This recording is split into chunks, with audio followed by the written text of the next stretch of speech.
nous a reçus tout de suite et il nous a fait part de ses intentions et de ce qu'il compte faire par rapport à la situation. Il faut d'abord souligner que ce processus a commencé dans l'illégalité. Donc, normalement, ce qui doit suivre ne peut pas être légal.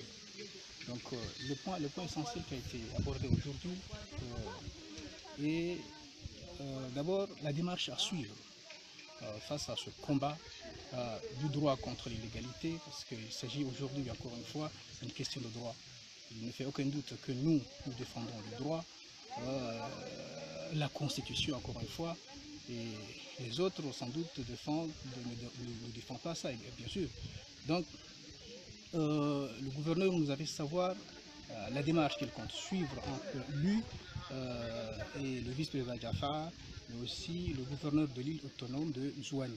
Encore ces trois grands élus ont entamé une démarche qui n'est pas une première d'ailleurs, parce qu'ils comptent travailler avec la communauté internationale, et je vous rassure que nous avons la communauté internationale de notre côté, parce que la communauté internationale aime le droit et la légalité, et nous savons parfaitement que le gouvernement central piétine toutes les institutions. Il va à marche forcée vers cette prétendue émergence. Deuxième point, c'est la question du fichier de la fonction publique. Encore une fois, il faut retenir que la fonction publique de l'Union a déjà ce fichier. Donc, alors, est-ce qu'on va lui remettre ou bien non? Dans tous les cas, je crois que c'est un faux débat parce qu'il a déjà ce fichier.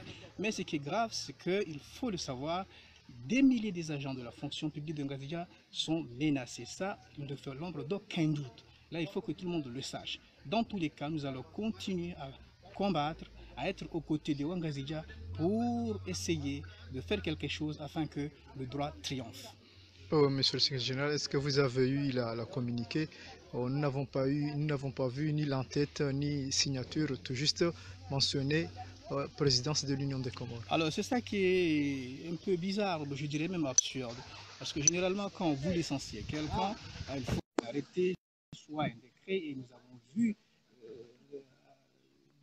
ce communiqué qui n'a pas été signé, et aussi on ne sait même pas, c'est un peu flou parce que la présidence, il faut quelqu'un qui assume ce communiqué, et ça c'est ce qui fait défaut. Donc encore une fois, on ne licencie pas des gens, ou bien on ne remercie pas des gens avec un communiqué, mais il faut un acte juridique qu'on peut présenter partout, alors qu'on dit que le communiqué n'est ni un acte juridique ni un acte administratif.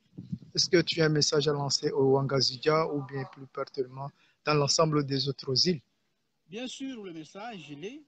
Je voudrais tout d'abord rassurer les Comoriens que ce combat pour le droit est un combat de tout le monde et sans exception.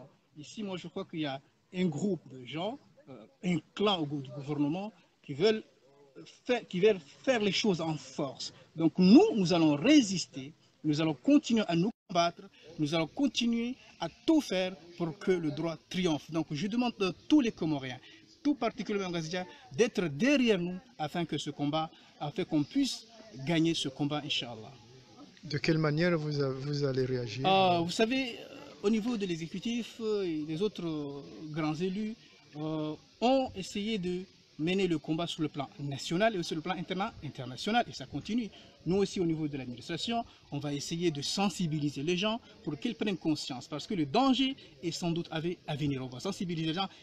Si quelqu'un prend une décision, il faut qu'il sache la décision, où est-ce que va l'amener. Donc ça, c'est ce qui est important. Il faut sensibiliser les gens pour qu'ils soient conscients que des conséquences fâcheuses nous attendent si le droit ne triomphe pas aujourd'hui.